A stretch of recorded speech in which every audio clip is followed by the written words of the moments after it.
Hello guys, hello. This is for Aries. Aries, welcome dito sa aking channel, Kapalaran 888. Welcome. Alamin natin kung anong messages, vibration, gabay energy para sa inyong lahat. Okay, Aries. Wow.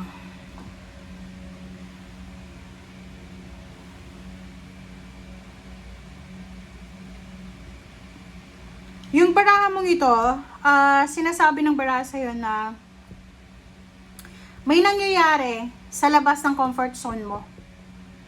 Okay? Hindi ko alam kung nasaan ka ngayon, Aries. Nasa loob ka ba ng bahay? Nasa loob ng kwarto? Nasa probinsya? Nasa barangay? Nasa ibang bansa ka ba? Basta komportable ka. Sobrang komportable ka sa kinalalagyan mo sa ngayon. Ang sinasabi ng baraha sa'yo dito na may nangyayari na maganda sa labas ng comfort zone mo. Ibig sabihin, kailangan mong lumabas sa comfort zone mo. Ano ba yan? Lugar. Okay, literal. Sa panahon ngayon, uso yung yung online job. Online job, yung iba nakatutok na lang sa internet, sa computer, ganyan. Ito yung example sa mga Aries. May mga Aries dyan na kumakain kayo sa harap ng monitor, mayroon na kayong portable na CR, ganyan. Kasi, alam mo yun, parang nakamagnet ka na sa monitor, sa iyong komportableng zone, sa iyong komportableng lugar. Minsan, hindi na natutulog, naka-recline na lang yung upuan, tapos yun doon na natutulog diba? So, komportable ka. So, sabi ng baraha sa'yo, kailangan mong lumabas dyan sa comfort zone mo. Siguro wala ka ng oras para sa pamilya mo. Wala ka ng oras para sa sarili mo na hindi ka na nag-walking, hindi ka na nag-gym, wala ka ng oras para sa sarili mo. Kasi nakatuto ka na dyan Doon ito sa mga nasa online. Yung iba naman, komportable ng unemployed. Okay? Parang, ilang taon ka ng unemployed, parang, sinasabi mo na, naku, wala nang tatanggap sa akin, so, hindi na ako mag-a-apply ng trabaho. No! Sabi ng baraha sa'yo dito na, nasaan ka man na komportableng sitwasyon, lumabas ka dyan. Kasi may nangyayari sa labas ng komportable mong lugar na sobrang maganda. Okay? Na sobrang nakaka-enjoy. Diba? So, eto siya.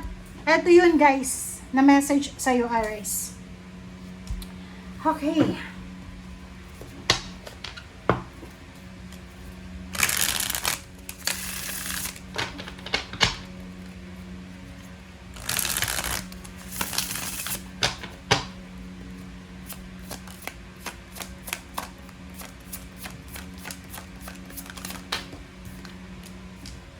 Okay, this situation will backfire.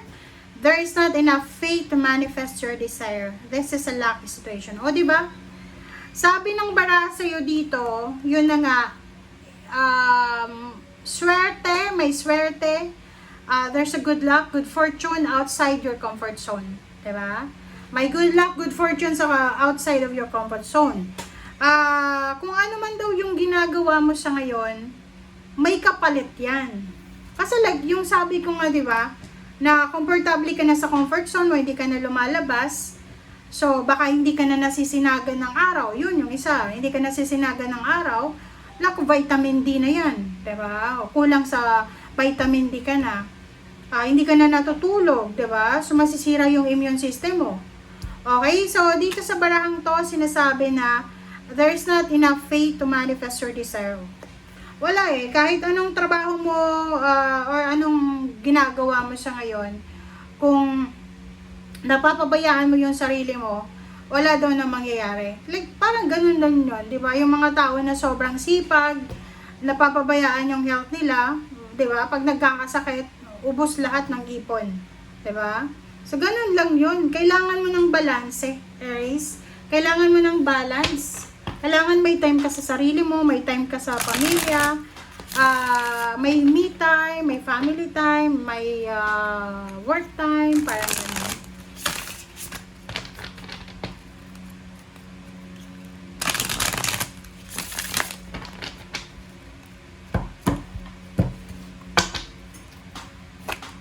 Okay, Five of Cups,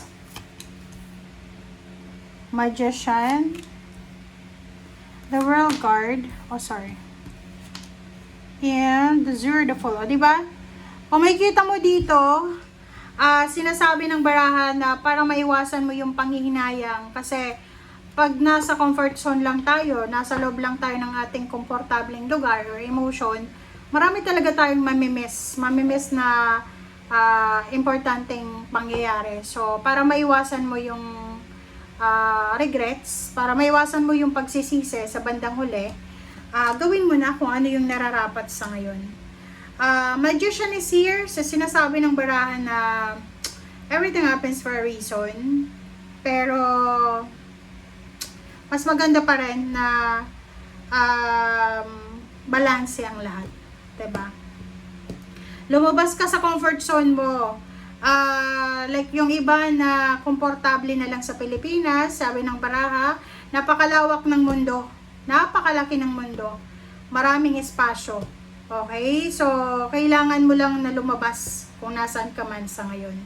And sinasabi ng barahan na to na if there's an opportunity na, or may pagkakataon guys, kung may pagkakataon kayo na umalis ng bansa, pumunta ng ibang bansa para magsimula ng bagong buhay, okay, risky siya kasi hindi mo alam kung magtatagumpay ka, but sinasabi ng baraha sa'yo na kailangan mong gawin yun. Okay?